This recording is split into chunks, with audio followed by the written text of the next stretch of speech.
Hello friends, আমার আজকের ছড়া পরোপকার লিখেছেন কবি রজনীকান্ত সেন। নদী কভু পান নাহি করে নিজ জল, তরুগণ নাহি খায় নিজ নিজ ফল। গাভী কভু নাহি করে নিজ দুগ্ধ পান, কাষ্ঠদগ্ধ হয়ে করে পরে অন্নদান। স্বর্ণ করে নিজ রূপে অপরে শোভিত, বংশী করে নিজ রূপে অপরে মোহিত।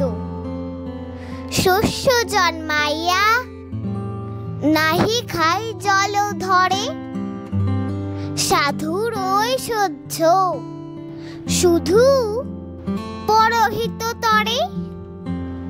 সো ফ্রেন্ডস, আমার এই ভিডিওটি ভালো লাগলে একটি লাইক করে চ্যানেলটিতে সাবস্ক্রাইব করে দিও।